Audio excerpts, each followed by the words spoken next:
She told me the baby was mine and I believed her for years. That's the line. Jim Jones dropped, eyes red, voice cracking, hand shaking before storming out of the studio and straight into a lawyer's office. And now, divorce filed, no warning, just war. Because what started as a reality TV love story just turned into a DNA disaster. We're talking about a paternity test so explosive it didn't just break hearts, it broke contracts, blew up group chats, and had Mama Jones throwing furniture backstage. And Chrissy, oh, she didn't deny it in leaked court footage. Yes, leaked, she said. 6 words that had the whole internet screaming, I did what?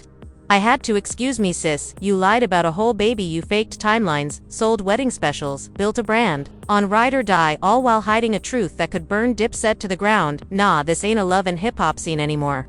This is a scandal scripted by the devil himself. And what Jim's team found next, you won't believe what she signed. Let's break it all down because this mess is just getting started. It was supposed to be just another day in court, a routine hearing over some old contract disputes with VH1, nothing too serious, just paperwork and silence until Jim Jones walked in with a sealed envelope, no entourage, no camera crew, just him, a lawyer, and a look that said, I'm done. And Chrissy, she was already sitting at the table, flipping through her phone like it was any other Thursday. But when she looked up and saw the envelope in his hand, her face changed. That envelope contained the results of a DNA test that would set the entire courtroom on fire, not metaphorically, literally. Mama Jones had to be escorted out after knocking over a display screen and screaming, I told y'all, she was lying. So what was in that envelope? According to court insiders, it was a private Italian paternity test, not through VH1, not through a hospital. Jim had gone off the grid, quiet, smart, savage. The test wasn't just for the child Chrissy claimed was their little secret, it was also connected to a second child, one Chrissy allegedly told Jim had died in the womb. But here's the twist, that second child exists alive, breathing, on record, and Jim ain't the father of either. Let that sink in. For years, Chrissy spun the same fairy tale that she and Jim were working through things, taking their time, building a future off camera. Meanwhile, was fabricating DNA records, allegedly bribing a clinic employee, and maintaining a two-family lie behind closed doors. The internet caught fire within seconds of the leak. Chrissy lied to free Jim. Mama Jones was right. And then came the real bomb. A voicemail from Chrissy to her old publicist surfaced on a gossip blog. In it, she says, and this is word for word, if the second test comes back negative, stall him, tell him the lab lost it or something. I just need until the reunion airs. Girl, what you're stalling? A man from the truth about a baby. So you can squeeze one more check out of a reunion special. That's not emotional manipulation, that's brand level sabotage. But it doesn't stop there. Sources inside Jim's legal team say they've uncovered discrepancies in timeline, documentation, translation. Chrissy allegedly edited birth records and reused ultrasound footage from years ago to convince Jim everything was real. One friend close to Jim said he always wondered why she never let him come to the appointments, but Chrissy was persuasive. She'd say things like, I want one thing that's just for me, or you stress me out too much. And Jim, he trusted her. Let's be real, he's not the easiest man to love, even he'll tell you that. But loyalty was the one thing he never faked. So to find out this through lab reports and voicemail leaks and burner phone records, he was gutted. In fact, courtroom reporters said Jim couldn't even look at Chrissy as the judge asked, Mr. Jones, do you wish to proceed with filing for legal separation based on this new evidence?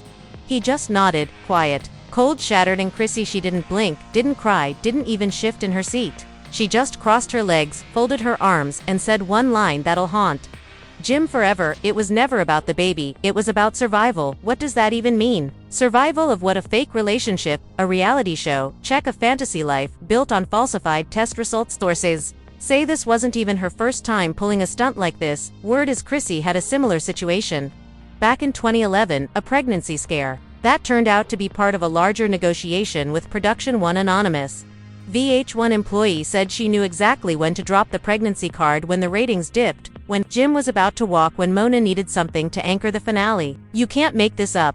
Or maybe you can, because Chrissy allegedly did for years. What really broke Jim, according to insiders, wasn't even the DNA lie, it was the humiliation, the feeling of being a prop in someone else's production, of building a legacy that was scripted against him. The court documents, now partially public thanks to a leaked screenshot, show Jim has requested immediate dissolution of any shared business ventures, complete severance of reality show-related contracts, emotional damages for intentional deception and reputational sabotage. He's not just leaving her, he's erasing her And just when you thought this circus couldn't get messier, a new player stepped in. Cameron, yep, the former Dipset brother, who everyone thought was out the picture, turns out he never left, because right as court recessed, Cam's lawyer handed the judge a sealed folder with the words, "Additional footage relevance to paternity timeline."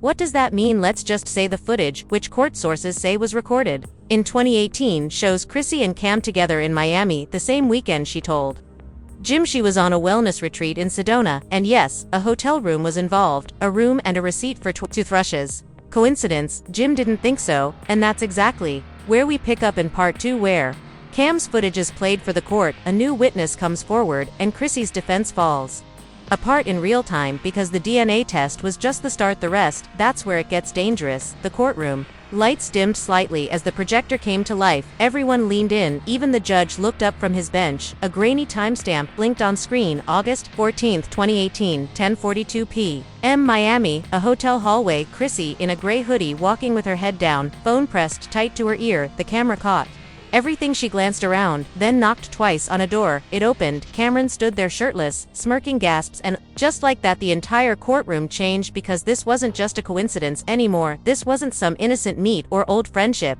This was proof, the kind that slams doors shut and burns down relationships. The video cut to a different angle. Interior footage, Chrissy walking into the room, pulling off her hoodie, revealing a tank top and sweats. Cam leaning in, whispering something, then silence. The screen went black, no audio, no graphic footage, but the damage was done. Jim sat motionless, staring straight ahead. The judge asked if he needed a recess. He waved it off, stone-faced, unblinking. Chrissy didn't flinch. Her lawyer stood up immediately, objecting to the footage.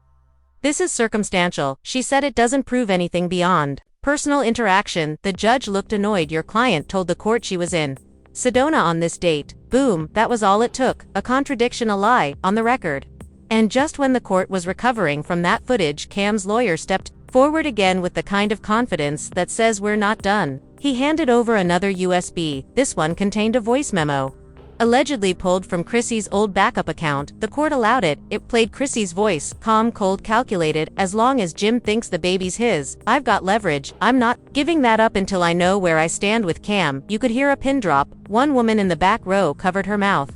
Mama Jones, now back in the room with security holding her chair, started sobbing again, but not the loud, angry kind this time. It was quiet, broken. Jim just closed his eyes. No one moved, not even the court reporter. The judge finally cleared his throat and said, "Proceed." And oh, did they? Cam's legal team dropped a second set of documents, bank records showing a $7,000 wire transfer from Chrissy to a private OB-GYN in New Jersey. Date: 2 weeks before the alleged miscarriage. Description: confidential results processing. Translation: she paid to keep a second test off the books. Jim's attorney stood up immediately. "Your Honor, at this time, we'd like to request a formal motion to investigate prenatal fraud and identity concealment in relation to the paternity claims. We also intend to submit these findings to the district attorney's office." Chrissy didn't blink, but the color drained from her face.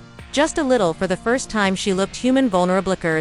The judge nodded. Motion noted. Evidence accepted. Continue. And then came the twist no one saw coming. The court called a surprise witness, a former assistant to Chrissy listed as witness. C. Young, nervous, clutching her purse like it held her soul. She took the stand, voice trembling. "I worked for Chrissy between 2017 and 2020. I handled her travel, social calendars," and she paused. "Personal messaging." The judge asked, "Did you witness any activity related to paternity fraud or public deception?" Witness C looked at Jim, then at Chrissy. "Yes. She said she made me delete text chains before Jim got home. Once she made me stage photos of her with baby Clefesto send to Mona Scott, even though she wasn't pregnant anymore." The courtroom gasped again. Even Chrissy's lawyer looked blindsided. "And why did she want those photos sent?" The judge asked. "She said she needed promo-ready visuals for the next season pitch." The assistant replied, "She wanted to make sure the storyline had sympathy before the reunion." Jim stared at her, not with anger, with G. To send to Mona Scott, even though she wasn't pregnant anymore. The courtroom gasped again. Even Chrissy's lawyer looked blindsided. "And why did she want those photos sent?" The judge asked. "She said she needed promo-ready visuals for the next season pitch." The assistant replied, "She wanted to make sure the storyline had sympathy before the reunion." Jim stared at her, not with anger, with grief, like someone just showed him a grave. The judge allowed the next question. "Was there any discussion about Cameron?" The assistant nodded. "She used to text him from a burner. I had to pick one up for her once." She'd say things like Jim is getting suspicious, or don't reply until after midnight. It felt like she was living two lives. The courtroom was silent again, but not the internet outside bloggers where live phones were. Up hashtags were already trending. Chrissy burner phone char, double life. Confirmed Chark Jim deserves better. Meanwhile, Chrissy just sat there, no tears, no reaction. Just her eyes fixed on the floor like they were nailed down, and as if that wasn't enough, the court played one last audio clip for the day, this one obtained from a Love and Hip Hop production assistant who claimed Tohave recorded it during a backstage moment in 2022. It was Chrissy off camera, mid-con conversation. You don't need to know everything. A little mystery keeps men in check. He gets too much truth he leaves. That's how they all are. The judge stopped the tape halfway through, looked over his glasses, said nothing, just shook his head. Court was recessed for the day. Jim got up slowly, turned to leave. Mama Jones followed. Chrissy stayed seated, alone, like someone realizing the game had finally caught up, but the chaos still had one more twist to offer as reporters swarmed outside. One of Jim's former business partners stepped to the mic and said there's more coming. Emails, money trails, and a voice message from a Love and Hip Hop executive that proves the pregnancy plot was pitched months before it was filmed. So what does that mean? It means Chrissy didn't just lie to Jim, she lied to America, and now every brand deal, every interview, every staged ring on the finger moment is being re-examined under a microscope of rage. BH1 insiders are already leaking production notes, stylists are coming forward, even Mona Scott herself is reportedly under pressure to release unedited footage that may show the real story behind the entire pregnancy arc, and we haven't even gotten to part 3 yet. Where leaked emails hit the press. Court orders are issued for Chrissy's financial accounts, and one final betrayal shatters any chance of reconciliation because Jim didn't just lose trust, he lost years. The next morning, Chrissy showed up to court alone. No glam squad, no producer in her ear, no entourage whispering strategy, just hair-oversized shades and a silence that felt heavier than anything she'd worn before. Reporters yelled her name, but she kept her head down, walked straight through security, straight to her seat, and waited because she already knew what was coming. At exactly 9:03 a.m., Jim's legal team entered with a new exhibit, a printed thread of internal emails between Chrissy and a now-fired VH1 executive. Subject line: controlling Jim's narrative, inside instructions, plot points, timing cues, and at the bottom of one thread, the one that made the judge raise an eyebrow, was a line from Chrissy that said, "Let's lock in the pregnancy scare for episode 3, that buys me time before I have to explain the Miami trip. Game over." Even her own lawyer looked stunned. The judge asked Manon, "Can you confirm this is your communication?" Chrissy paused and then nodded. "Yes, Your Honor, I sent that." The courtroom didn't gasp, it didn't need to. Everyone already felt the shift. The transformation was complete. Chrissy wasn't just a reality star anymore.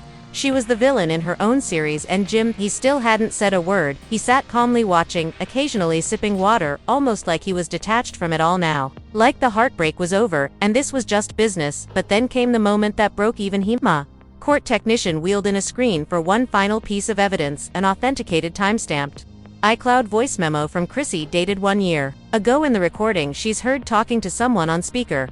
"If Jim ever finds out about Cam, it's over. He won't survive it, that's why I said the baby was his. He needed to believe in something, and I needed him to stay until the spin-off got greenlit." The air was sucked out of the room, not a whisper, not a breath. Just the sound of Jim's lawyer slowly pushing back his chair and standing. He approached the bench. "Your Honor, we are submitting this as final evidence, supporting intentional, emotional manipulation and business fraud." The judge nodded, then looked directly at Chrissy. "Do you deny the authenticity of this audio?" She whispered no. And that's when the dominoes really started to fall. First, Jim's team submitted a formal motion to freeze all joint accounts and assets. Pending further investigation, the judge approved it. Then came the announcement that federal auditors, yes, the feds, were opening a review of Chrissy's business filings, charity funds, and digital transfers connected to her brand. The court clerk handed her attorney a subpoena packet that looked thick enough to crack a windshield, and still Chrissy said nothing. She didn't deny, she didn't deflect, she didn't cry, she just looked tired, like a woman finally realizing the storyline she wrote was now writing her back with court orders, evidence files, and receipts she couldn't edit. But it didn't stop there, because while Chrissy's entire public image was disintegrating inside the courtroom, the internet was outside, tearing through her brand. Like a pack of wolves, Instagram pages that once supported her were flipping captions. Team Chrissy turned into Chrissy played us all. TikTok was flooded with side-by-side comparisons of scenes where Chrissy faked tears over the pregnancy while the real timeline told a different story. And the wildest part, A leaked internal chat from VH1 showed producers joking about pregnancy arcs with one line that hit like a punch: "She promised us a baby and gave us ratings, that's the trade, so this wasn't just betrayal. This was a production-wide performance choreographed for views, powered by lies, and paid for in emotional currency that Jim never agreed to spend." And when the judge finally turned to Jim and asked, "Do you have anything to add before we conclude today's hearing?" he stood up, walked to the center of the room, took a deep breath, then said, "I just want peace. I don't want revenge. I want my time back. I want my story told the right way." And then he walked out, no look back.